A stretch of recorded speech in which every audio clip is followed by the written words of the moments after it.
அப்பாடா பரவாயில்லப்பா, நம்ம நினச்ச அளவுக்கு மோசமாக இல்லாமல் ஏதோ ஒரு விஷயம் உருப்படியாக நடக்குதுங்கிற மாதிரி தான் அந்த ப்ரோமோவை பார்த்தா நமக்கு இருந்த ஒரு முக்கியமான ஃபீலிங். அதாவது திருப்பி எப்படியாச்சும் வந்து பாக்கியாவையும் கோபியும் சேர்த்து வச்சுட்டா அவங்க 2 பேரும் ஒன்றா இருப்பாங்க. நம்ம குடும்பம் அப்படியே எல்லாருமே ஒன்றா இருக்கலாம்.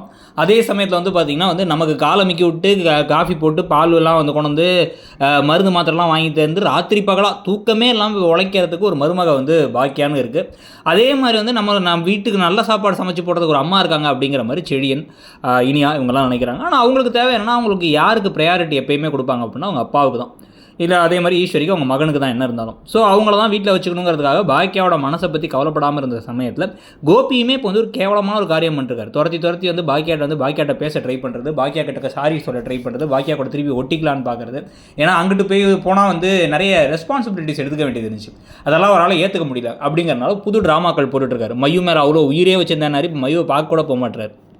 இப்போ இந்த சமயத்தில் பாக்கியா கூப்பிட்டு வச்சு, நல்லா இருக்கீங்களா, உடம்பு எப்படி இருக்குது, நாங்கள் காஃபி போட்டு தரேன் அப்படின்னு காஃபி போட்டு தந்து சூப்பராக காஃபி வந்து அவங்க அவர் போட்டு கொடுத்ததுக்கப்புறம் அவங்க அப்படியே குடிக்கும் போதே அவருக்கு அப்படியே முகமெல்லாம் மலர்ந்து போக, நல்லாயிட்டீங்கல்ல, அப்புறம் எப்போ கிளம்பலான் இருக்கீங்க, ஒரு வாரம் டைம் தரேன், ஒரு வாரத்துக்குள்ளே கிளம்புறீங்க, ராதியா அங்கிட்டு இங்கிட்டு சுற்றிட்டு இருக்கணுங்கிற அவசியமும் இல்லை, நீங்கள் இந்த வீட்டில் எனக்கு பிடிக்காமல் இருக்கணுங்கிற அவசியமும் இல்லை, ஒரு வாரத்தில் நீங்களாக கிளம்புனா நான் கிளம்புற மாதிரி ஒரு வேலையை செஞ்சு விட்டுருவேன், கழுத்தை பிடிச்சி வெளில தள்ளிடுவாங்க அப்படின்னு சொல்லாத குறையாக சொல்லிடுறாங்க பாக்கியா.